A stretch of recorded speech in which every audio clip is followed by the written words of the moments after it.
Anak awewe dari seorang guru yang hidupnya sederhana bernama Neng Akira. Suatu hari saat Akira pulang, ia melihat temannya disiram air keras oleh dua pria. Neng Akira yang melihat itu memberanikan diri untuk melaporkan si pelaku kepada polisi.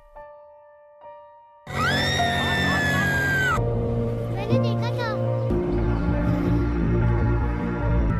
ये था Otomatis si Akira diancam oleh si pelaku. Mengetahui hal itu, si Babeh memasukkan Akira ke sekolah pencak silat untuk melindungi dirinya sendiri.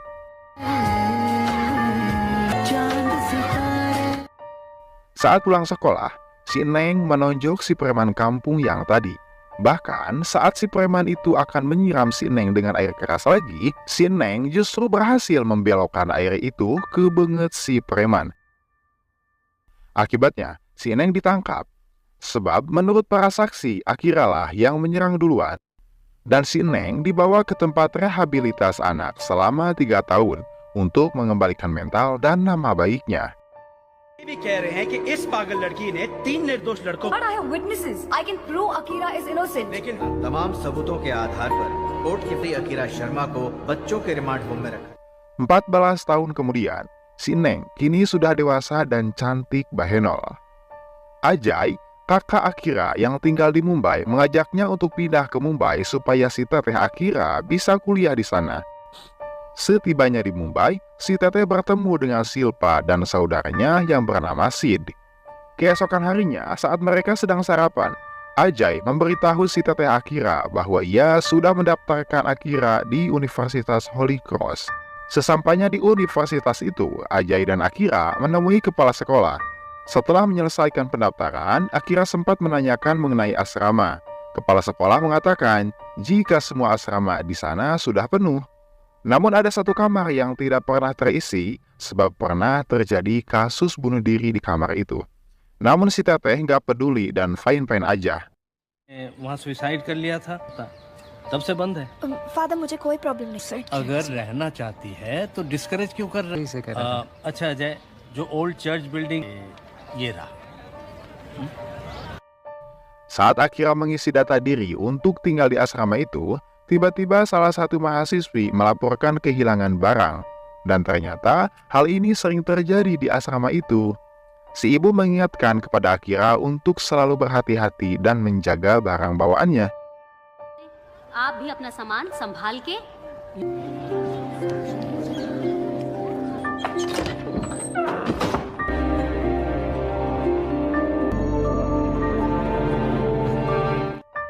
Suatu hari, saat Akira khusyuk belajar, sekumpulan mahasiswa datang, yaitu Niki dan teman-temannya. Mereka meminta si dosen dan para mahasiswa itu untuk mengikuti demo. Semua mahasiswa pun keluar untuk mengikuti demo tersebut, kecuali Akira yang tetap ingin melanjutkan belajarnya. Sudah bisa ditebak, Niki and the gang membuli Akira saat di kantin. Madam इसको कैंटीन का खाना भी पसंद।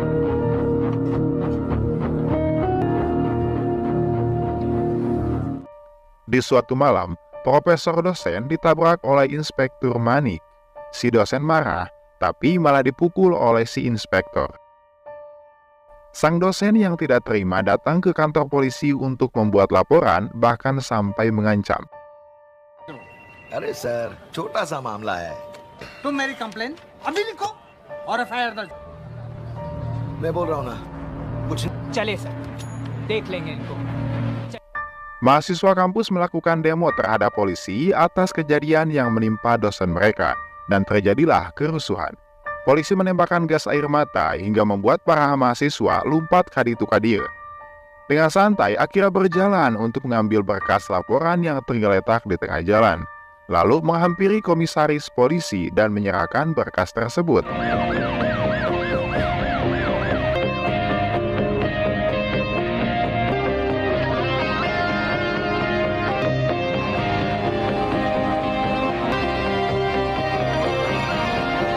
सर आपके ऑफिस में प्रोफेसर पर हाथ Di perlintasan jalan yang sepi, si babang inspektur polisi yang jahat dengan 3 konconya melihat mobil yang melaju dengan kecepatan tinggi hingga mengalami kecelakaan. Mereka pun menghampiri mobil tersebut. Mengingat daerah itu bukan daerah kekuasaan si Babang mencoba menghubungi polisi yang mengatasi daerah tersebut. Ketika satu temannya memeriksa bagasi belakang, dia menemukan koper yang berisi uang dengan jumlah yang sangat banyak. Mereka berniat mengambil uang dan membereskan kecelakaan tersebut. Namun tiba-tiba si pengendara sadar dan keluar dari mobilnya. Namun si Babang malah memukulnya dengan sebuah dongkrak hingga si pengemudi itu tewas.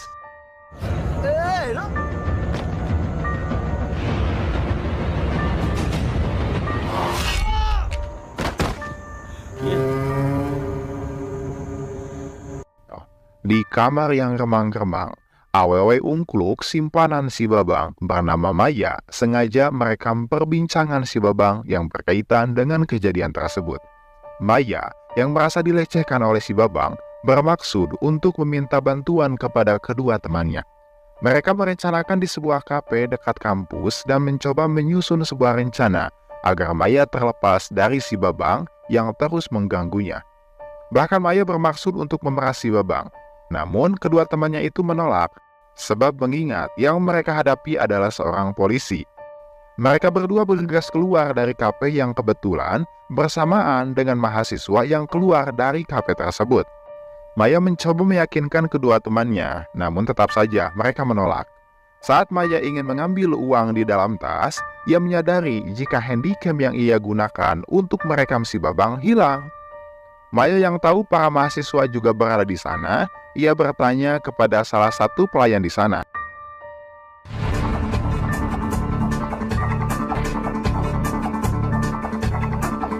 मेरे बैग में एक कैमरा था, वो गायब है गए। मैंने ध्यान नहीं दिया मैम। क्या तुम उन लोगों को जानते हो? होली क्रॉस कॉलेज के student. Ada seorang poluan yang sedang kereuneuh alias hamil bernama Robiah. Ia bertemu dengan si Babang. Ketika sedang berbicara dengan Rabiah, si Babang mendapat telepon dan diancam karena rekaman video tersebut. Si Babang panik dan berusaha mencari si Maya. Berkat bantuan temannya, si Babang berhasil melacak nomor telepon si pengancam. Dan nomor tersebut adalah nomor mahasiswa kampus tempat Akira belajar. हमें थोड़ा होशियार रहना चाहिए। ये मेरे साथ ऐसा करेगी सुबह है, मोबाइल फोन बंद है। सर आपको जो कॉल आया था वो first year student Holi cross college. Suatu hari saat Akira menelpon, ia diganggu oleh Niki dan teman-temannya. Karena kesal, Akira menggoeng tangan si Niki. Si Niki tidak terima dan berniat mengajak gengnya untuk menghajar si Akira. Salah satu teman cowok si Niki menghampiri Akira untuk menonjok si Akira. Namun dengan cepat Akira memukulnya dengan sebuah pot.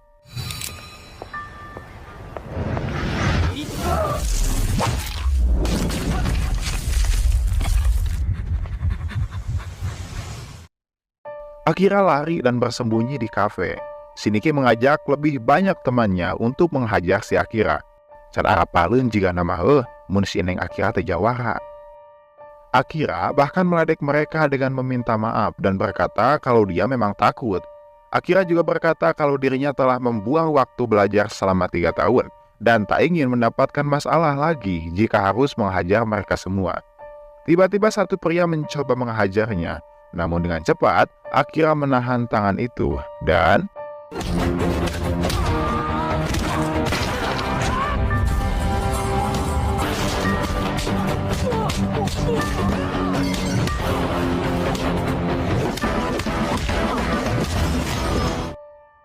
di tempat lain, Maya tertangkap oleh si Babang.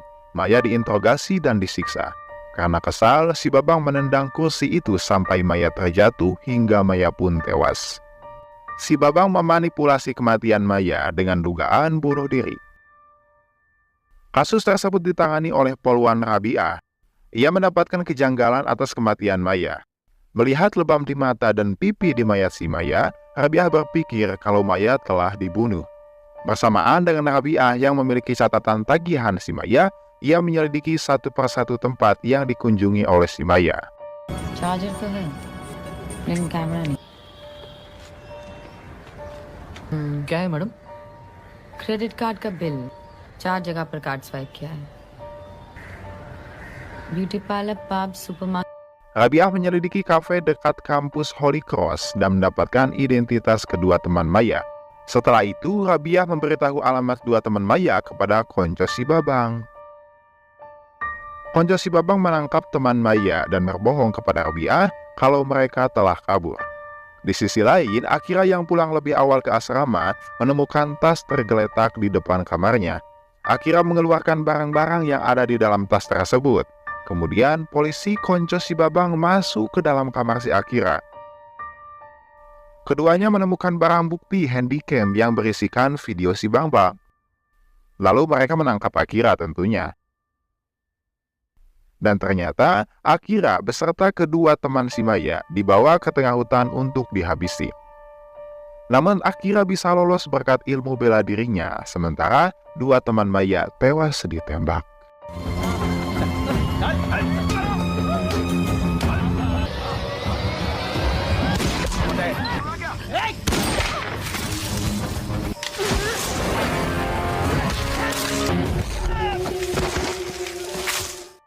Setelah kabur, Akira bertemu dengan si Niki. Mereka berdua adu bacot karena Akira menuduh Niki yang telah mencuri handycam itu. Mereka semua ditangkap oleh polisi suruhan si Babang dengan alasan kerusuhan. Teman kampus Akira dibebaskan, namun Akira ditahan, bahkan dimasukkan ke rumah sakit jiwa. Satu hari di kampus, seorang rektor datang ke asrama untuk mencari Akira. Mengetahui pintu kamarnya masih terkunci, rektor itu menelpon Ajay dan menanyakan keberadaan Akira. Tentu saja, mereka semua tidak ada yang nyaho. Mengetahui hal tersebut, Sid meminta bantuan kepada teman-teman relawannya untuk mencari Akira. Kemudian, Ajay menemui rektor dan meminta tolong untuk membuat laporan orang hilang. Sementara itu, si Babang polisi membawa Akira ke dokter untuk menyuntikkan dosis tinggi dengan tujuan merusak otak dan ingatan si Akira. Saat di rumah sakit jiwa, tak sengaja teman-teman Sid melihat Akira berada di dalam sel. Mengetahui hal itu, mereka langsung menghubungi Sid tentang kondisi Akira. Namun hal tersebut diketahui oleh orang suruhan si Babang. Saat Akira sadar, petugas rumah sakit jiwa kembali memberinya suntikan hingga membuat Akira tak sadarkan diri kembali.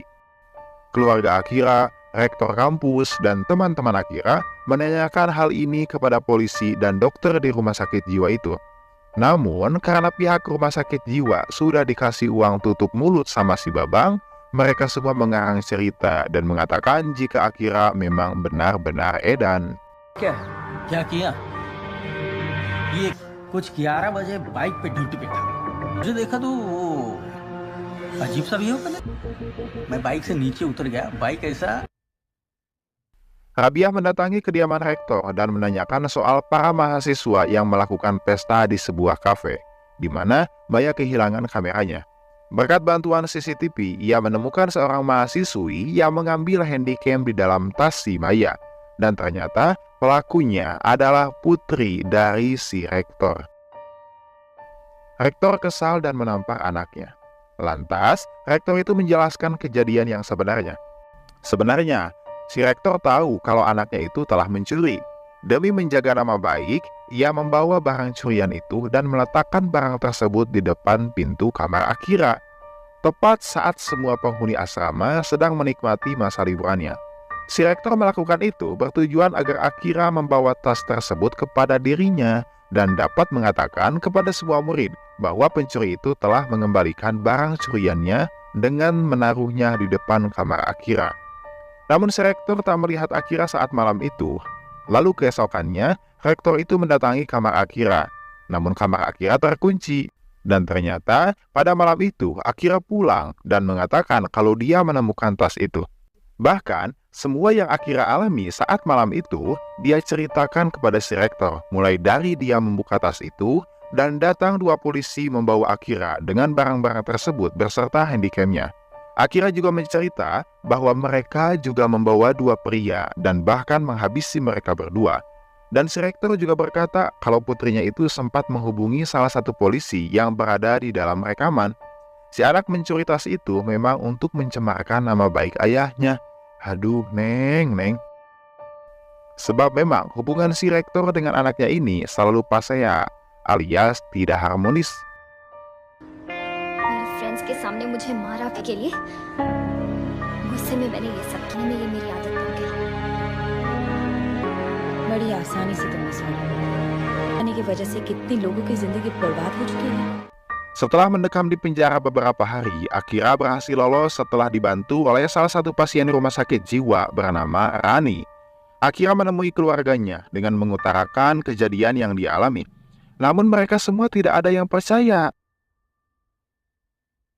Akira dan Rani menangkap polisi bawahan si Babang supaya dia mengungkapkan fakta sebenarnya di acara ulang tahun kampus. Dan kabar hilangnya si polisi itu membuat panik si Babang and the Konco. Si polisi ecek-ecek itu diikat dan disiksa di gereja tua di belakang kampus. Akira menghubungi Sid dan meminta keluarganya untuk datang di peringatan ulang tahun kampus tepat jam 9 isuk-isuk. Dan ia juga mengatakan kepada Sid kalau akan ada yang mengaku mengenai alasan para polisi ingin menghabisinya dan membuatnya gila.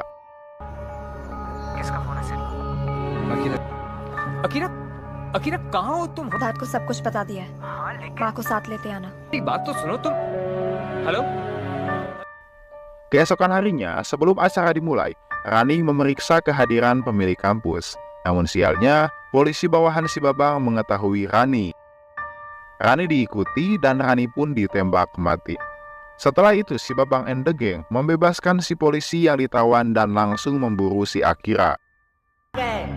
वो सामने वाली सीट पर बैठे हैं। वही सबके सामने कहना।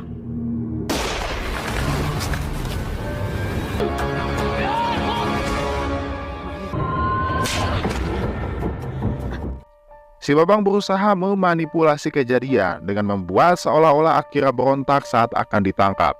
Bahkan, si Babang dengan sengaja menembak satu konconya. Lalu si Babang meminta konco yang lain untuk menembak si Akira.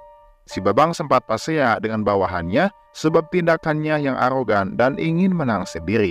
Tentu saja si Babang yang merasa ketua merasa tak terima dan langsung menembak mati bawahannya itu. Kemudian rencana diganti, di mana polisi yang tewas adalah ulah dari Akira yang mengambil pistol dari si Babang, dan dia kembali meminta anak buahnya untuk menembak Akira. Untunglah, pahlawan kesiangan pun datang. Poluan hamil Rabi'ah datang ke TKP dan langsung menangkap mereka semua. Namun tak lama kemudian, Rabi'ah menerima telepon dari komisaris untuk tidak menangkap si Babang and the Gang. Sebab ternyata si Babang adalah adik dari pejabat sekaligus pemimpin dari Partai India Utara yang menjadi penyebab kerusuhan di kota Mumbai sebelumnya. Partai yang dipimpin oleh Bablu akan menjadi tuan rumah acara di Mumbai yang sudah menimbulkan ketegangan dengan partai lokal. Dan uang yang mereka curi merupakan uang dana acara tersebut. Sehingga jika berita ini tersebar, maka si pejabat Bablu akan memprovokasi masyarakat dan menyebabkan kerusuhan. वो पैसा इसी पूजा के लिए लाया जा रहा था। एक्सीडेंट में नहीं मरा, बल्कि गाड़ी से धक्के भड़का दिया। इसलिए मैंने ऑफिसर से डिस्कशन करके ही ये डिसीजन लिया। माय ऑर्डर्स, उन्हें अरेस्ट मत करो। Rabi'ah yang tak bisa menjelaskan ini kepada Akira, kemudian mendatangkan petugas rumah sakit jiwa untuk kembali membius Akira. Dan Rabi'ah yang tak bisa apapun meninggalkan TKP. Akira yang mulai marah menghabisi si Babang and the Gang. Madam, madam, madam.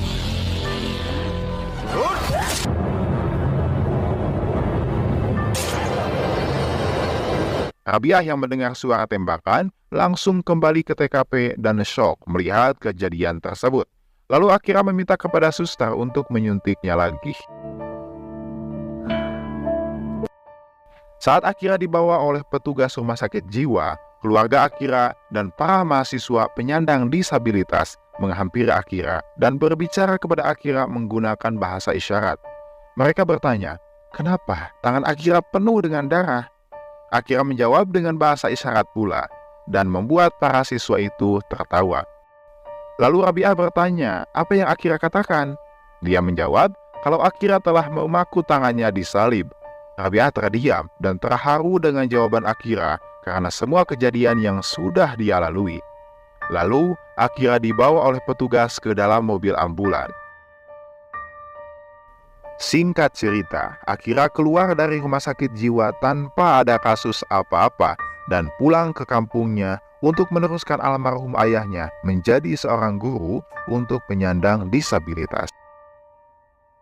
Dan film pun selesai.